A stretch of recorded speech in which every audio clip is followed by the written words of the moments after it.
అలా చెప్తూ అమ్మ నాకు అందరిలో ఉంటూనే నేను ఎరుకలో ఎలా ఉండవచ్చో అమ్మ నాకు నేర్పారు అంటాడనమాట జగన్మాత. అప్పుడు నాకు అర్థమైంది ఏంటంటే ప్రపంచం మొత్తాన్ని మార్చడం కోసం కష్టపడే కన్నా మనం ఉన్న ప్లేస్‌లోనే ఉంటూ మన చుట్టూ ఉన్న వాళ్ళ మీద మనము దృష్టి పెడితే చాలు. వాళ్ళకి హెల్ప్ చేసినా చాలు. మన దారిలో కలిసే వాళ్ళకి మనము మార్గదర్శనం చేయగలిగినా చాలు అని నాకు అర్థమైంది అని చెప్పి అతనంటాడు. అంటే ఇక్కడ ఒక జన్మలోనేమో పోరాట యోధుడుగా అందరి కోసం ఫైట్ చేశాడు. ఒక జన్మలోనేమో తనని తాను తెలుసుకుంటూ తన చుట్టూ ఉండే వాళ్ళకి సేవ చేయడాన్ని తను నేర్చుకున్నాడనమాట. ఇట్లా ఒక్కొక్క జన్మలో ఒక్కొక్క దాన్ని నేర్చుకుంటూ ముందుకెళ్తున్నారనమాట వాళ్ళు. అలా ఆ మాట ఇలా మాట్లాడుకుంటూ ఉన్నారు. వాళ్ళు మొట్టమొదటిసారి కలిసిన ప్లేస్‌లోనే, అంటే వాళ్ళ అమ్మ వాళ్ళ ఊర్లో ఆ నది దగ్గర, గంగామాత దగ్గర వీళ్ళు మాట్లాడుకుంటూ అయ్యేటప్పటికి రాత్రి పూట అవుతుందనమాట. అలా రాత్రి అయిపోయింది కాబట్టి ఇంక సరే ఇక్కడే ఉండిపోతాము. మనం తర్వాత రోజున ప్రయాణం మొదలు పెడదామని ఆ రోజు రాత్రి వాళ్ళక్కడే బస చేస్తారనమాట. ఆ రాళ్ళ మీదే పడుకుంటారు.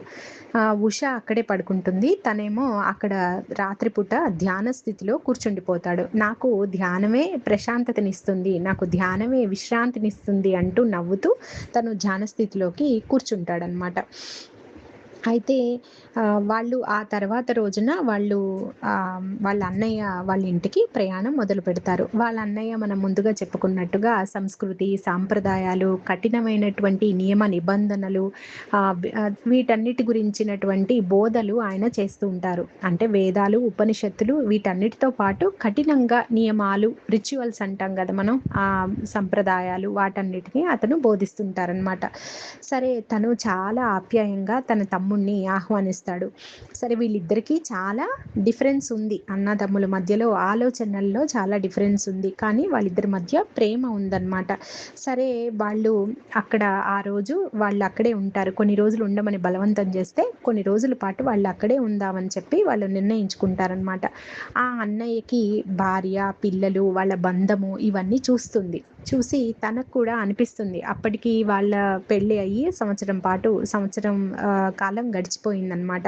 తనలో గూడా నెమ్మదిగా మాతృ ప్రేమ కావాలి అన్న భావన తనలో చిగురిస్తుంది. సరే ఇలా కొన్ని రోజులు ఉన్న తర్వాత వాళ్ళు తమ కుటీరానికి చేరతారనమాట. చాలా రోజుల నుంచి తమ కుటీరానికి ఎప్పుడెళ్తామా అని ఎదురు చూస్తూ ఉంటుంది ఉష. ఎందుకంటే తనకి గజిబిజి వాతావరణం కన్నా అక్కడ ప్రశాంతంగా, ఏకాంతంగా తామిద్దరమే ఉన్నటువంటి ఆ కుటీరం అంటే తనకిష్టం అనమాట. సరే అక్కడికి వెళ్ళాక తనలో ఈ ఈ యొక్క రకమైనటువంటి ఆలోచన, ఈ యొక్క రకమైనటువంటి భావన, అంటే అది తీవ్రంగా సాగిందనమాట. మాతృ ప్రేమ నాకందాలి అన్న భావన. సరే అలా అయితే ఒకరోజు తనకి చెప్దామని 2, 3 సార్లు అనుకున్నా గూడా తన ప్రమాణం గుర్తొస్తుంది తనకి. గుర్తొచ్చి లేదు లేదు తను నాకు చేసిన ప్రమాణం కూడా తను బ్రేక్ చేస్తాడు కదా! మరి అందుకని నేను తన ముందు ఉంచకూడదు అని తను అనుకుంటుంది. అయితే చూచాయిగా ఒకసారి ఒకటి అర్థమైనట్టుగా తను మదన పడుతున్న విషయము, తను బాధపడుతున్న విషయము అతనికి అర్థమయ్యి అంటాడనమాట. ఏమని అంటే, నువ్వు పడుతున్నటువంటి ఆ ఘర్షణకి హెల్ప్ చేసేది రాముడు, సీత మధ్యలో ఉన్నటువంటి ఆ బంధం అనేది నీకు హెల్ప్ చేస్తుంది అంటాడు. అంటే ఏంటి? ఏమంటున్నారు అని చెప్పి అడుగుతుందనమాట ఉష. అప్పుడు తను అంటాడు, వాళ్ళు 14 సంవత్సరాలు అరణ్యవాసంలో యోగుల మధ్యలో, మునులు, ఋషుల మధ్యలో గడిపారు. అదే వాళ్ళు స్వీయ నియంత్రణని అక్కడ అభ్యాసం చేశారు. అలా 14 సంవత్సరాలు వాళ్ళు అభ్యాసం జరిగింది వాళ్ళ అభ్యాసము.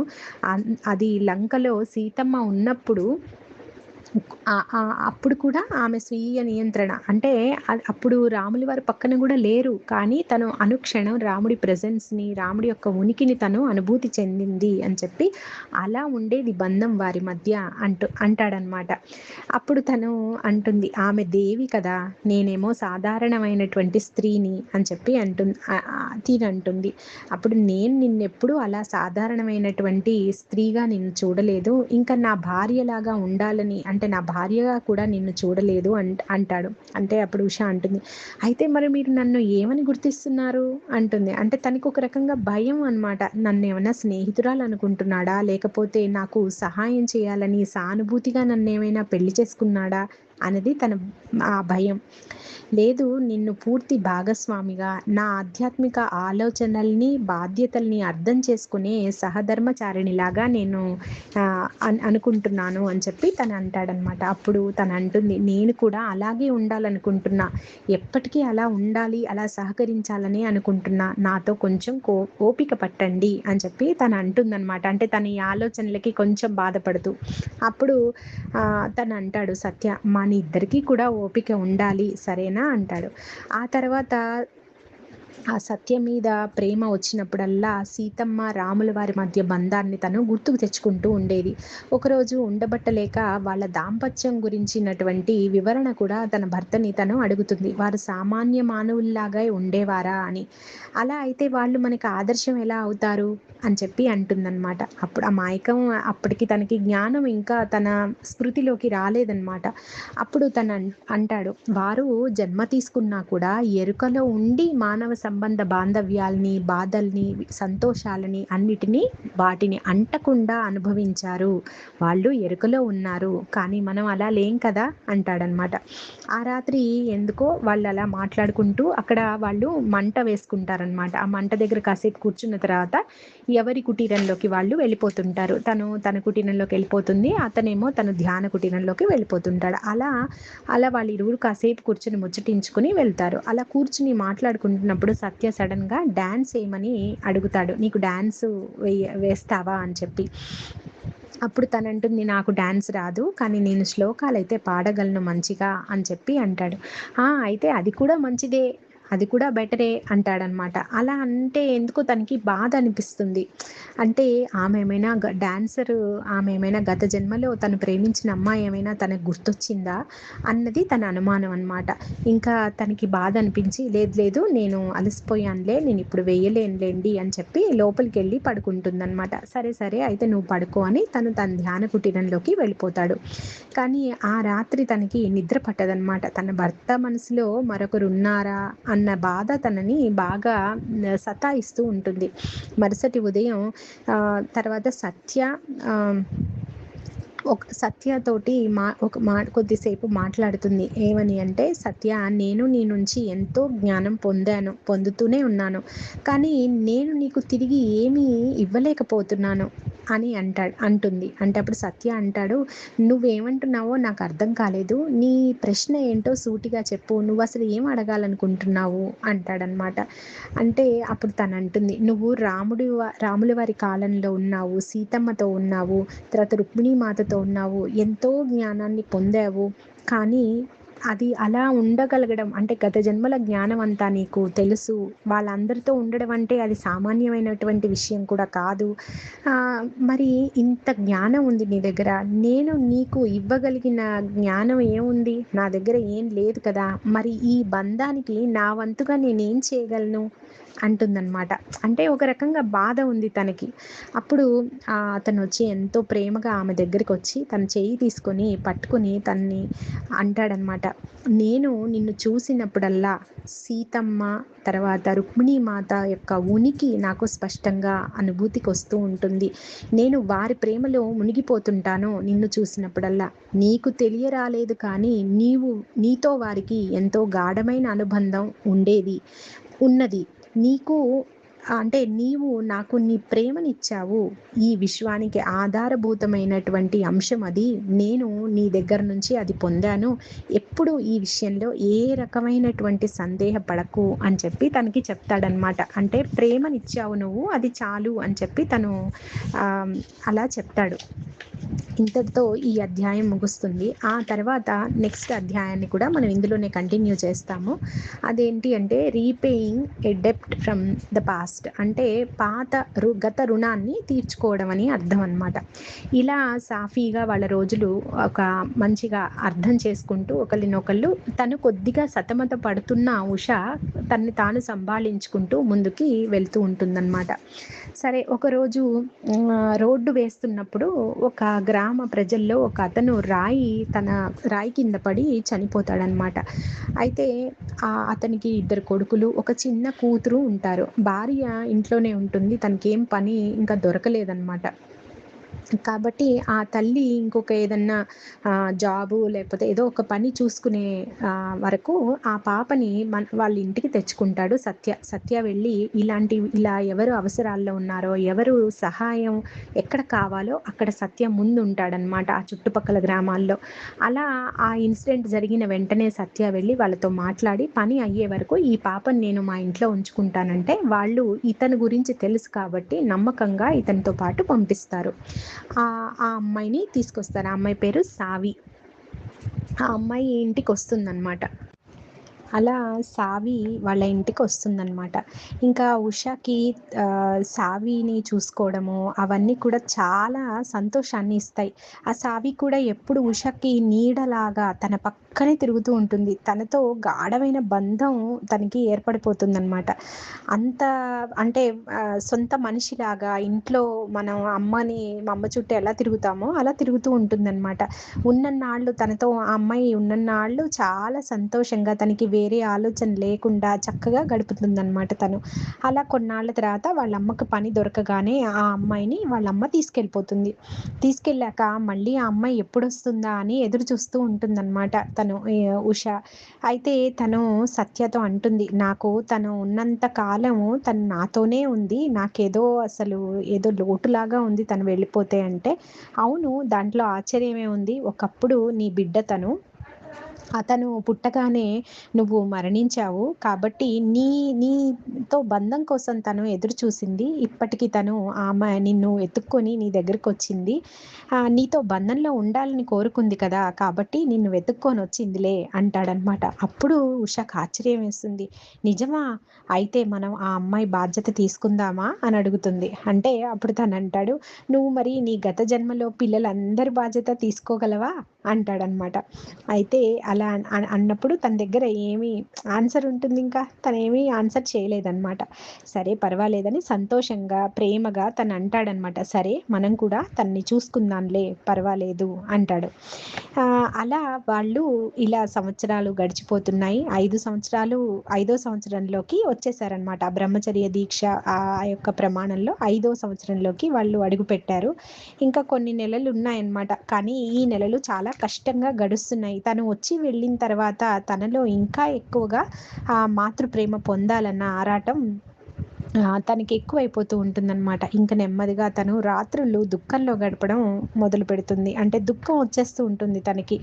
అలా తనకి ఇంకా అతనికి తెలియకుండా ఆహారం అప్పుడప్పుడు మానేస్తూ వస్తూ ఉందన్నమాట. తనకి సహించడం లేదు ఆహారం.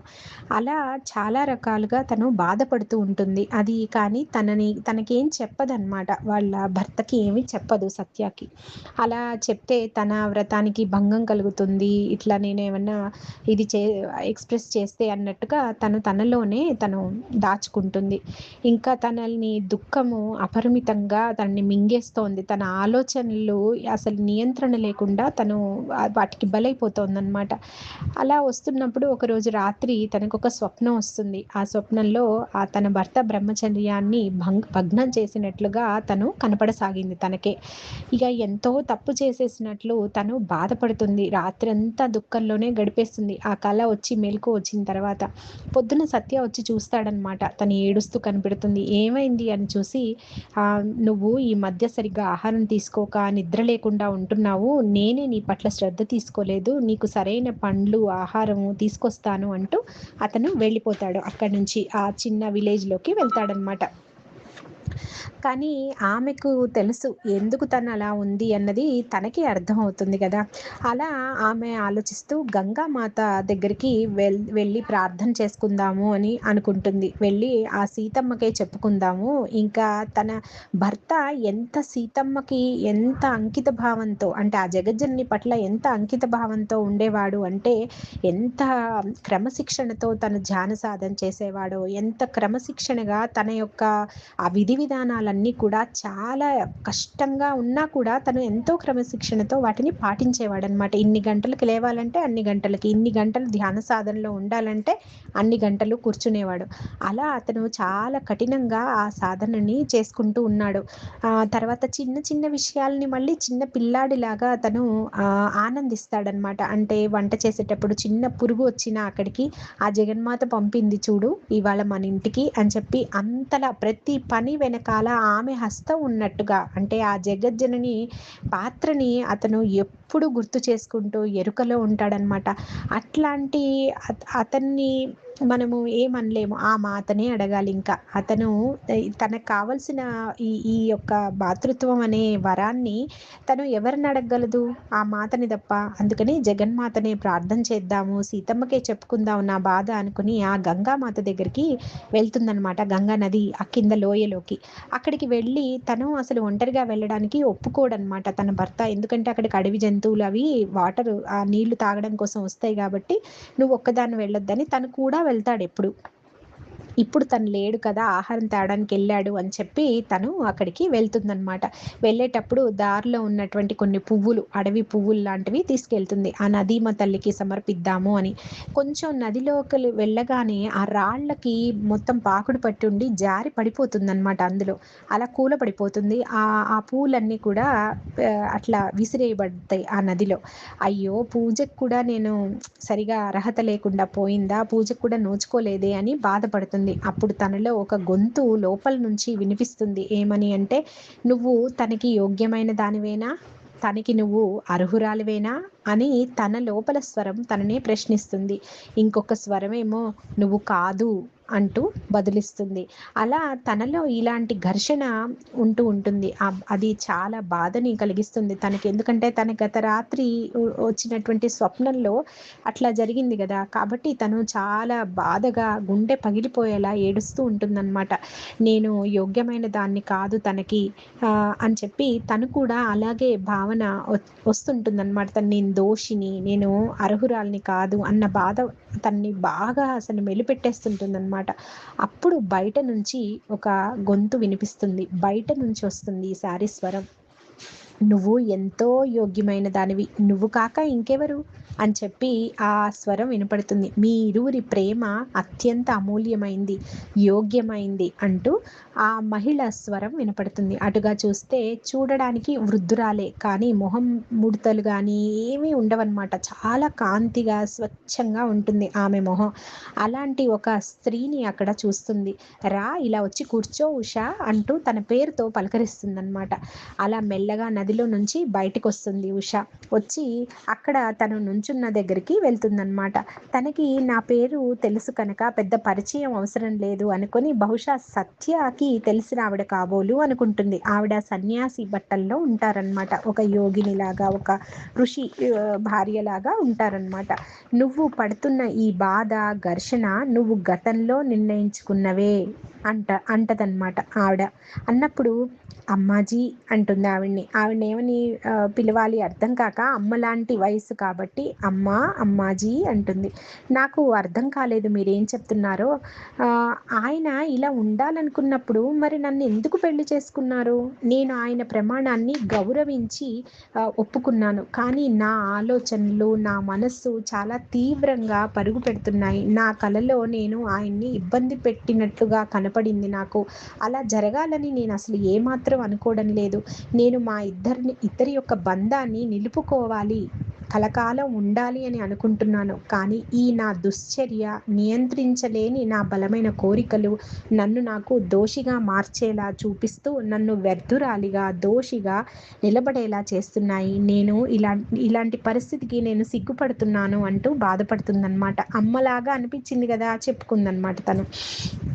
అప్పుడు తను అంటుంది, ఇది చాలా జన్మల క్రితం నీకు నువ్వు తీసుకున్న ప్రమాణం.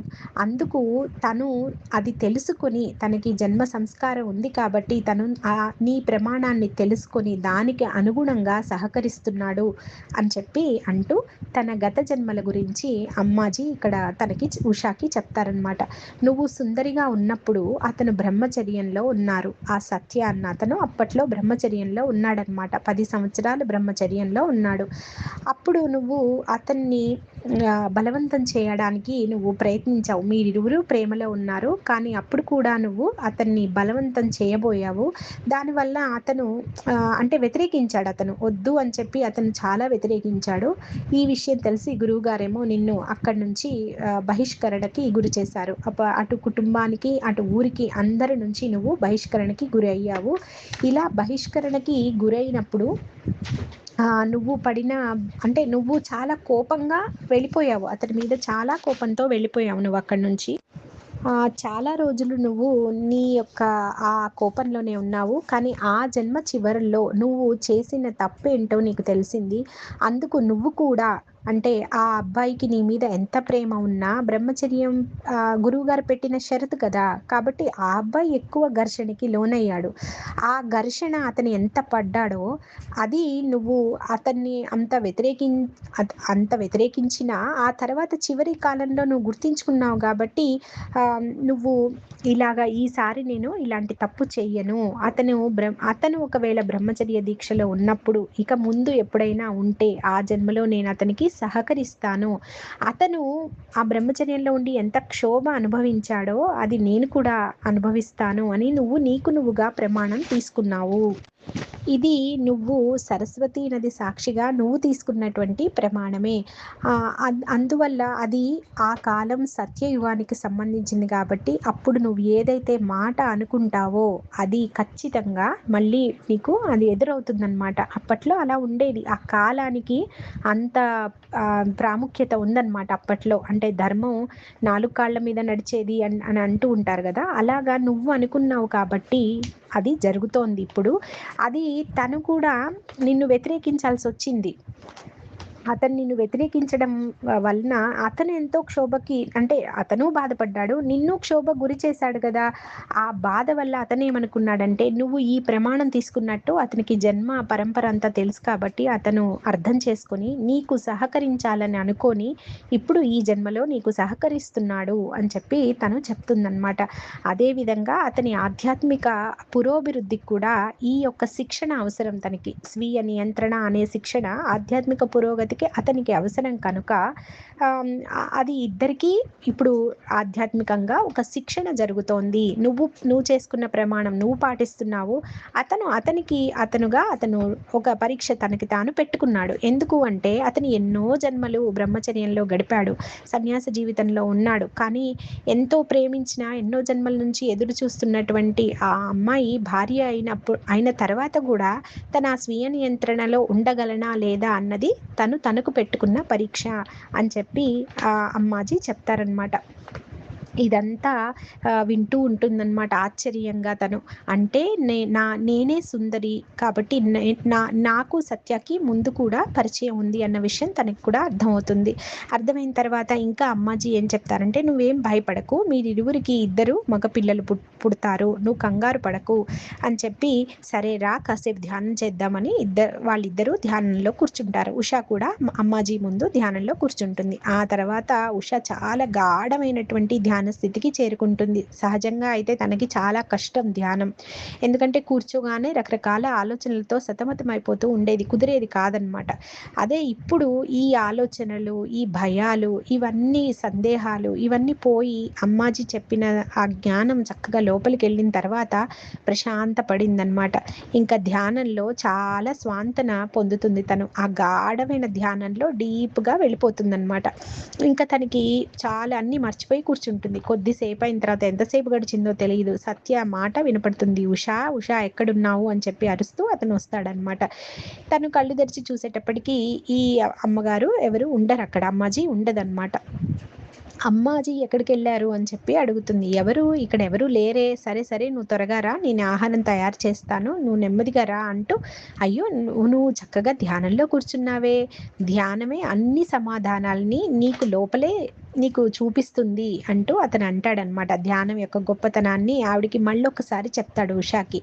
చెప్పి తనని తీసుకొని లోపలికి తీసుకెళ్తారు కుటీరంలోకి. తీసుకెళ్ళిన తర్వాత అప్పుడు అతను భోజనం అది తయారు చేస్తుంటే తను కాసేపు విశ్రాంతి తీసుకుంటుంది.